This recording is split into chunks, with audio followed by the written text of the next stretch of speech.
The problem is the monopoly game, which is controlled by the Federal Reserve, the private bank, which is actually controlled out of London, is manipulating all the dollars to put them out, put more and more people into debt. So the illusion of equity they have in real estate is coming apart. The players that are analyzing everything are expecting massive foreclosures next year and the beginning of what we call the recession it's going to be worse than 29.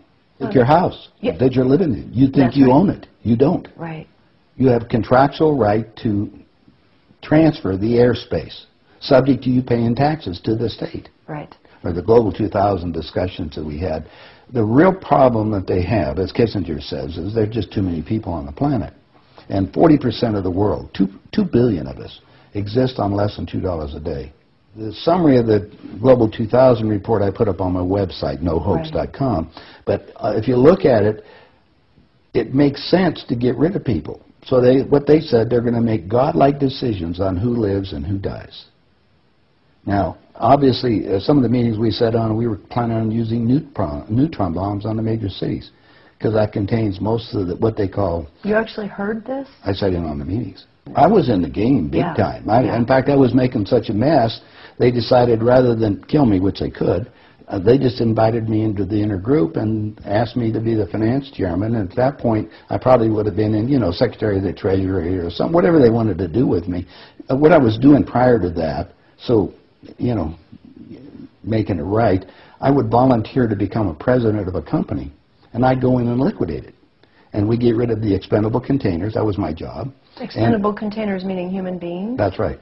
Yeah, it's amazing. That's well, that was the inside terminology. vernacular, wasn't it? Yeah. Oh, well, that's what we used at that time. I mean, it went from there to useless eaters today, so you're happy with it, you're a human resource. So, which, all you are is part of the commodity, even in the business sense. You look at it, you have a cost. Labor, what is labor? Yeah. Human resource. Right. When you're going to put together some kind of product. Well, the inside of the game, when we started using neutron bombs, today they figure that biologicals are much cheaper. They're still planning on, the plan is to get a war started in the Middle East. And they're still planning on using a neutron bomb, or one of the bombs that they've got developed on Israel. And that's to begin World War III, which is all in the cards. And it's going to happen. They even put a monument up to this whole program. It's called the Georgia Guidestones. Outside of Atlanta, and they've got it all set down there. It's all in 8 languages. They want it. Basically, it's fait accompli as far as they're concerned. It's just to get the thing going in the Middle East, and it's not going fast enough. I mean, Carter put this thing in, so we have the Plan 2000 with the war starting in the year 2000 in the Middle East. Right. Reduce the population of the planet down to 500 million. Have one world currency under the Homeland Security, or FEMA, if you want to call it. They're going to declare an emergency, which are going to shut down everything. My friends, my CIA associates, I don't even call them friends anymore. CIA is crooks in action. Yeah. They're all professional liars. Yeah. I mean, they got to be if they have that job. Yeah. So you have to look at what they're doing. Anyway, they're so concerned, they're leaving the country too. Most of them are going to Latin America. Meanwhile, they're closing in every day right now, just closing in to make it so we're going to be set up in these enemy prisoner war camps. I published a book. It's called Chaos in America. In it, I was asked to build an enemy prisoner war camp. I put the contract in this book. So you can read it for yourself. This is in downtown Las Vegas, right on the railroad tracks. It says enemy prisoner war camp. They're all on top. And they're building them all the way across the United States right now. Bush signed an executive order taking the old forts and the army places that we shut down to get those organized to hold the so-called dissidents. Now, what's the definition of a dissident?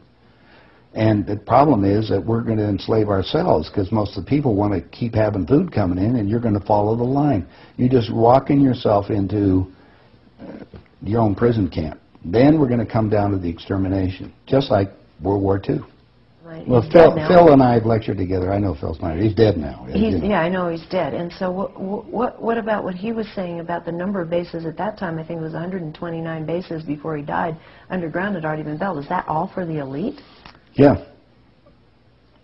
Really? What are they going to do with the rest of the people? They just get rid of them, leave them above ground and be radiated. Now, my son happens to be a nuclear physicist. Spent the last 3.5 years in a secret city in Russia. They're about 12 years ahead of us. They have 22,000 nuclear warheads. And of course, we're the target. The Soviets have 3 nuclear submarines on the west coast and 3 on the east coast. They're about 2 football fields in length, 5 stories tall, and they all are nuclear power and aimed at our major cities. West Coast gone. Well, because the plan is the northern hemisphere is where they're going to release the nuclear bombs, and the theory was that the winds from the North Pole that are coming down, because that's increasing drastically, will go to the equator, and there will be very little spillover because of the reverse of the winds, because of the southern hemisphere. So therefore, the nuclear radiation here will be a lot more than the southern hemisphere. And this is a fait accompli, you believe? Oh, they think so. Oh, yeah, they think they've won. That's the reason why they don't bother about me talking about it. They don't care whether you know or not. What are you going to do about it? And you have no idea what China is until you go over there for yourself. With 1,300,000,000, you understand, almost, well, a little over 4 times our population. It's, you know, I spent some time over there and I had some government friends. They think what they're going to do is let the West go have its fight. And then they want to clean up. They say it's been 5,000 years. We want to run the world when we get through. And what they're doing? Acquiring all the assets. They figure that Canada and the United States, the property there will, the food growing areas will be enough to take care of their people. And that's what they're looking at. Why are they? I mean, they bought so oil. the U.S. will become a resource. Whatever's left of it. Whatever's left of it. You seem to be in a unique position to be able to put a fair amount of this together, which is quite interesting. Well, I walked my talk. I played the game. You played the game. You know one level of it. And I know. I used, like I say, I used to play around with the world leaders, so I know what they're planning on doing. What change of heart? What happened in you that made you decide to share this information that happens at the inside levels? Well, it come back to a moral situation that happened to me, I think. When I flew to Aspen. I brought my 2 daughters up there so they could go, go skiing. And when I was invited to this meeting. When I walked into the room, the world leaders were there, and that's when they asked me to be the finance chairman. As they said, we'd like you to be the finance chairman for the next president of the United States. And the first thing I asked is, why me? And they said, well, we owe you a favor. Remember I told you I volunteered to be president of the companies as I went down? And then you liquidate, I didn't charge them anything for it. It was just a game. I see. And anyway, that's what they said. So I thought you'd be good on the team, I'd be good. I'd be a team player. I just did it because it was, another one of these things. So next thing I asked them, I said, well, wait a minute. I just started this $100 million project. And they said, don't worry about it. We'll put it on ice. And I said, okay, who with? And I said, well, you can do that. Then I said the next thing was, who is going to be the next president? Now, this is 2 years before he became president. Right. They said Jimmy Carter, and I said, Jimmy who? They said, well, he's the Democratic governor of Georgia. And I said, I've been voting Republican. And Paul Volcker said, son, don't worry about it. We control them both. Yeah. And I said, well, I got the next question is, what does a finance chairman do? Yeah. I haven't been doing that. I've been playing all this other stuff. They said, will you sit down with Ted? And so I sat over with Ted Kennedy. He's sitting right next to me. And Ted and I are, he's just joking. He says, George, you're going to love this job. You're really good with money. We're going to send you out to all the state Democratic functions to raise money for the National Democratic Party. And he said, you're going to meet some real foxy ladies. And just then, my daughter walked in. Ted looked at her and he says, wow, I want to go to bed with that. I says, no, you don't, Ted. That's my daughter, and she's 14. And his response to me was, I don't care. I was livid. I really didn't know what to do. So it was that moment, well, that wait a minute. personal insult. That was part of it. Yeah. I got up, I walked across the room. Yeah. I then talked to Pierre Trudeau and his wife, who was the Prime Minister of Canada at that time. And I'm sitting in front of them was a little half cigar box full of white powder.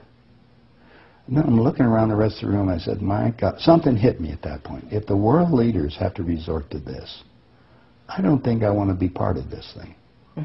I mean, even to the dark.